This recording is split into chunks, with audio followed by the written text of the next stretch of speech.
Hello friends, जान्हवीज आर्टमध्ये तुमचे सगळ्यांचे खूप खूप स्वागत आहे. तुम्हाला माहीतच आहे, प्रवास करणे हे सुद्धा माझी एक हॉबी आहे. त्याप्रमाणे आज आम्ही आलो आहोत मोरगावला. मुंबईहून सकाळी कोयना ट्रेनने निघालो आणि 1:30पर्यंत जेजुरी येथे आलो. जेजुरीवरून मोरगाव येथे जायला रिक्षा मिळते आणि आता आम्ही श्री भक्त निवासमध्ये राहणार आहोत.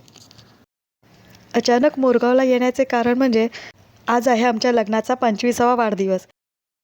त्यानिमित्ताने मोरेश्वराचे दर्शन घेऊ असे मनात आले आणि आम्ही थेट पोहोचलो मोरगावला.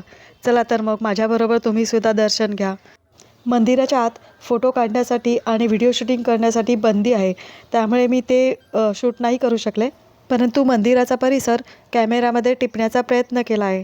बघा तुम्हाला आवडतंय का? हा माझा पहिला व्लॉग आहे.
दर्शन घेऊन आता आम्ही निघालो आहोत नग्न भैरव मंदिराकडे जाण्यासाठी. मंदिराकडे जाताना शक्यतो आम्ही चालतच जातो. श्रावण महिना, त्यामुळे वातावरण अगदी आल्हाददायक होते आणि मुंबईसारखी गर्दी इथे नसल्यामुळे चालायला सुद्धा मजा येत होती. नग्न भैरव मंदिराकडे जाण्याच्या आधी पहिले एक मंदिर येते, ते म्हणजे बुद्धिमाता मंदिर. चला तर मग पहिले आपण तिथे जाऊन येऊ. इथे बुद्धीची, ज्ञानाची देवता आहे. चला तर मग पहिले दर्शन घेऊया.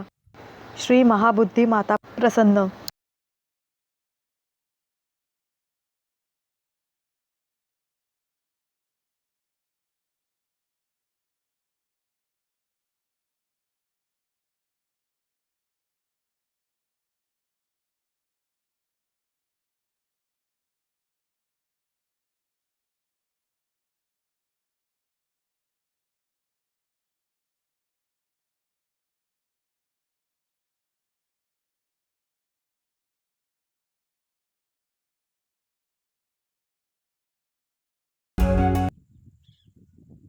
मंदिराबाहेरील परिसर सुद्धा अतिशय सुंदर, स्वच्छ असा आहे.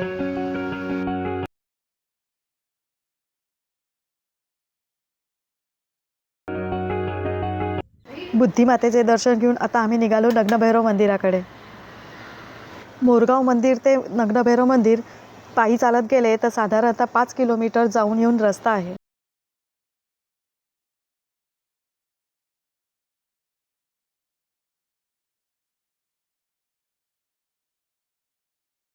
मोरगाव येथे भाद्रपद महिन्यात आणि माघ महिन्यात द्वारयात्रा असते. त्या द्वारयात्रेतलं हे पहिले द्वार आहे.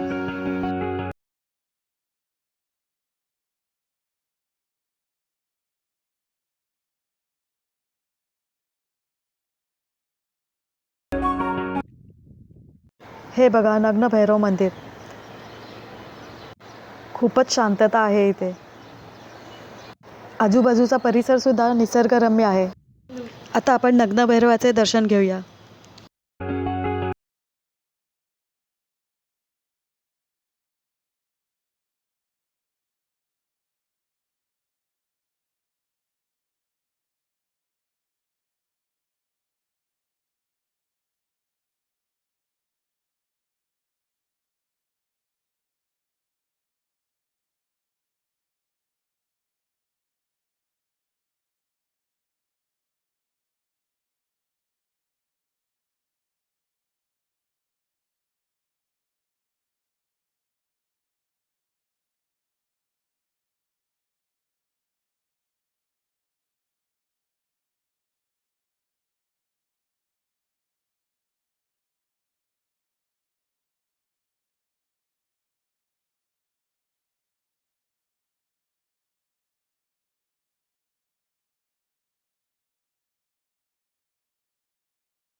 माता आणि नग्नभैरवाचे दर्शन घेऊन परत आम्ही मयुरेश्वराच्या मंदिरात आलो. हे बघा, संध्याकाळ झाली होती त्यामुळे रोषणाई किती छान दिसत होती.